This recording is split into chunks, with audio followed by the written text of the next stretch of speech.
તારીખ 10 જૂન 2026 ના રોજ જીવદયા ગ્રુપ સંચાલિત પાંજરાપોળ થાનગઢ ખાતે જીવદયા ગ્રુપ થાનગઢના સ્થાપક દેવજીભાઈ ભગતની પ્રેરણાથી થાનગઢ અને આજુબાજુના જીવદયા પ્રેમીઓ એમાં ખાસ કરીને થાનગઢ વેપારી મંડળ દ્વારા અને જીવદયા પ્રેમીઓના સહયોગથી નાનામાં નાનો માણસથી માંડીને અમીર માણસ જ્યારે સેવા કરવાની ભાવના થાય ત્યારે સેવા કરવાની જિજ્ઞાસા જાગે ત્યારે હર હંમેશા માટે થાનગઢમાં એક ગુજતું નામ જીવદયા પ્રેમી દેવજીભાઈ ભગત પાસે અવશ્ય માણસ મુલાકાત લેતા હોય છે અને સાથે શક્તિ એટલી ભક્તિનું અમૂલ્ય દાન કરતા જતા હોય છે ત્યારે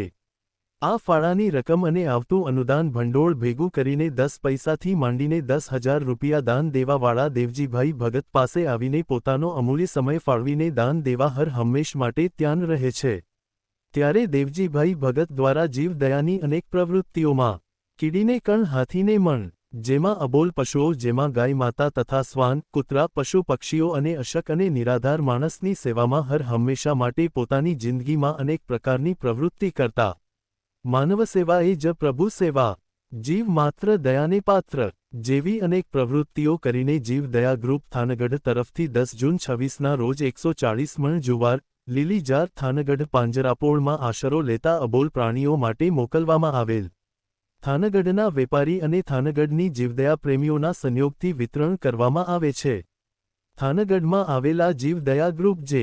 થાનગઢમાં ખૂબ સારી એવી સેવા કરે છે જ્યાં લુલી લંગડી કે પછી બીમાર ગાયો માટે કોઈપણ સમયે કોઈપણ જગ્યાએથી ફોન આવે એટલે થાનગઢ કે થાનગઢની આસપાસના વિસ્તારમાંથી તો જીવદયા ગ્રુપ દ્વારા તાત્કાલિક તેમની ગાડી લઈને તે સારવાર કરવા માટે જાય છે અને યોગ્ય હોય તો પછી તે પાંજરાપુરે લાવીને પણ તેની સારવાર કરે છે અને જ્યાં સુધી તેને સારું ન થાય ત્યાં સુધી તેના માટે પૂરતી ટ્રીટમેન્ટ કરવામાં આવે છે જે કોઈપણ અબોલ જીવ પાણીની કુંડીમાં કે કૂવામાં પડી જાય તો પણ તે રેસ્ક્યુ કરીને કાઢી આપે છે જેના અનેક પશુઓને બચાવેલા છે થાનગઢ અને આસપાસના વિસ્તારમાંથી જે ખૂબ જ સારું કામ કરી રહ્યા છે થાનગઢ જીવદયા ગ્રુપ।